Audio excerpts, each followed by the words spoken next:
Mumbai Indians IPL history में 5 बार trophy अपने नाम लिखवा चुकी है। मुंबई इंडियंस को आईपीएल की सबसे स्ट्रॉन्गेस्ट टीम में से एक कहा जाता है, बट ये साल मुंबई इंडियंस के लिए कुछ अच्छा नहीं रहा है। इंडिया में क्रिकेट और क्रिकेटर्स के लोग इस कदर दीवाने हैं कि अगर कोई प्लेयर अच्छा परफॉर्म करता है तो लोग उसे पूजने लगते हैं, और अगर कोई प्लेयर फॉर्म में नहीं खेलता है तो लोग उसे जमकर ट्रोल करते हैं। पर इस साल जो आईपीएल में हार्दिक के साथ हुआ वो ट्रोल से कुछ ज्यादा था, वो हेट्रेड थी।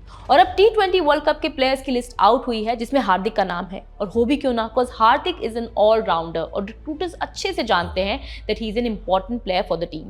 But as a captain of Mumbai Indians Hardik वो नहीं कर पाए जो शायद उनको कैप्टन बनाते वक्त मैनेजमेंट ने उनसे एक्सपेक्ट किया था। और क्या सच में हार्दिक पांड्या वो हिट डिजर्व करते हैं जो उन्हें मिल रही है? हार्दिक पांड्या टीम इंडिया के एक बहुत स्ट्रॉन्ग प्लेयर हैं। उनका जन्म गुजरात में हुआ था और उन्होंने अपनी प्रैक्टिस बड़ौदा क्रिकेट एसोसिएशन से शुरू की थी। उनकी आईपीएल जर्नी शुरू हुई थी साल 2015 में, जब मुंबई इंडियंस ने हार्दिक को ऑक्शन में 10 लाख रुपए के अमाउंट पर खरीदा था। और उस साल मुंबई इंडियंस आईपीएल जीती भी थी, और हार्दिक ने 9 इनिंग्स में 180 के स्ट्राइक रेट पर 112 रन बनाए थे और टीम को ट्रॉफी जिताने में एक इंपॉर्टेंट रोल भी प्ले किया था। और उसके बाद हार्दिक बीसीसीआई के नोटिस में भी आ गए थे और उन्होंने 2016 T20 सीरीज में ऑस्ट्रेलिया के खिलाफ अपना डेब्यू किया। साथ ही अब आने वाले आईपीएल सीजन में भी हार्दिक ने अपनी जगह मजबूत कर ली थी। 2016 में मुंबई इंडियंस आईपीएल में कुछ खास परफॉर्म नहीं कर पाई, बट टीम को हार्दिक पे भरोसा था। फिर 2017 से 2020 तक आया वो दौर जब लोगों में हार्दिक पांड्या को लेकर अलग ही लेवल का क्रेज बन गया था। 2017 के दौरान हार्दिक ने ऐसी बेहतरीन बॉलिंग की कि लोग बहुत चक्के रह गए। As a bowler, as a batsman, as an allrounder Hardik ने आईपीएल में पावर पैक परफॉर्मेंस दी और लोग उनके दीवाने हो गए। हार्दिक मैच के एंड पे तेज रन्स भी बना रहे थे और बवाल बॉलिंग करके विकेट भी उड़ा रहे थे, और उनकी कमाल परफॉर्मेंस से मुंबई इंडियंस को 3 बार ट्रॉफी जीतने में बहुत मदद मिली। साल 2017 से 2020 तक हार्दिक ने लगभग 160 के स्ट्राइक रेट पर 1193 रन्स बनाए और 38 विकेट्स भी उड़ा डाले। He was compared to Kapil Dev.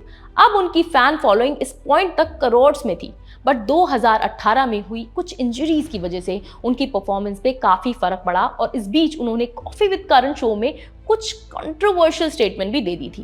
Anyways 2020 IPL के बाद 2021 में मुंबई इंडियंस ने उन्हें रिलीज कर दिया, क्योंकि तब आईपीएल ऑक्शन के दौरान एक रूल आया था कि कोई भी टीम अपने 4 से ज्यादा प्लेयर्स को रिटेन नहीं कर सकती। और उसी साल 2 नई टीम्स ने आईपीएल को ज्वाइन किया, जिसमें से एक थी गुजरात टाइटंस। और गुजरात टाइटंस ने हार्दिक पांड्या को 15 करोड़ में साइन कर लिया और साथ ही टीम का कैप्टन भी बना दिया। और ये डिसीजन उनके लिए बिल्कुल सही रहा, क्योंकि गुजरात टाइटंस अपने फर्स्ट एवर आईपीएल में ही राजस्थान रॉयल्स को फाइनल में हराकर ट्रॉफी जीत गई और Hardik Pandya came into limelight again. अब बात करते हैं आईपीएल 2023 की, जहां से चीजें फिर से हार्दिक के लिए बदलने वाली थी। 2023 में भी Gujarat Titans was performing good और शुभम गिल के पास तो ऑरेंज कैप भी थी, बट फिर एक इंटरव्यू में हार्दिक ने कुछ ऐसा कहा जिसके बाद काफी बवाल हो गया। लोग उन्हें एरोगेंट बोलने लगे, इवन रोहित शर्मा ने भी आगे आकर उनकी बात का जवाब दिया। और इस साल हार्दिक की ओडीआई वर्ल्ड कप में वापसी भी हो रही थी, क्योंकि वो काफी समय से इंजरीज की वजह से खेल नहीं पा रहे थे और टीम में एक ऑलराउंडर की जरूरत भी थी। बट हार्दिक बांग्लादेश के खिलाफ हो रहे मैच में ही इंजरी की वजह से आउट हो गए, और फिर ओडीआई वर्ल्ड कप खत्म होने के बाद ही ये रूमर शुरू हो गए कि हार्दिक वापस एमआई ज्वाइन करना चाहते हैं। और लोगों में काफी मिक्स्ड रिएक्शन था इसका, क्योंकि लोग ये सोच रहे थे कि गुजरात टाइटंस को आईपीएल की ट्रॉफी जिताने के बाद हार्दिक वापस आखिर मुंबई इंडियंस क्यों ज्वाइन करेंगे।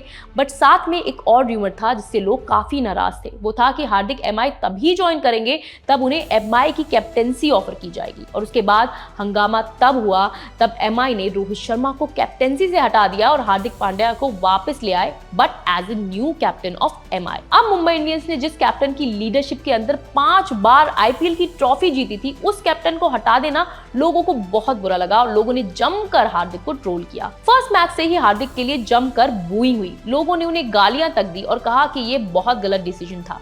फिर क्या, 2024 में हार्दिक पांड्या की कैप्टेंसी के नीचे एमआई की परफॉर्मेंस मैच दर मैच खराब ही रही है, क्योंकि लोगों का ये मानना है कि हार्दिक कैप्टन के तौर पे सही डिसीजंस नहीं ले पा रहे हैं। वो टीम के प्लेइंग 11 में अननेसेसरी चॉपिंग एंड चेंजेस कर रहे हैं, जिसकी वजह से बाकी प्लेयर्स की परफॉर्मेंस पे भी काफी फर्क पड़ रहा है। जैसे कि जसप्रीत बुमराह को शुरू के मैचेस में ही स्टार्टिंग में बॉलिंग ना देना और टीम ने ब्लेम गेम खेलना, आपस में एक दूसरे की परफॉर्मेंस पे उंगलियां उठाना, जो कि अभी तिलक वर्मा और हार्दिक के बीच भी हुआ था। अब अगर किसी टीम के कैप्टन को पहले मैच से ही ट्रोल किया जाएगा, बूइंग की जाएगी, तो उनका मनोबल तो खराब होगा ही, साथ में अननेसेसरी प्रेशर भी क्रिएट होगा। तो फिर टीम अच्छा परफॉर्म कैसे कर पाएगी?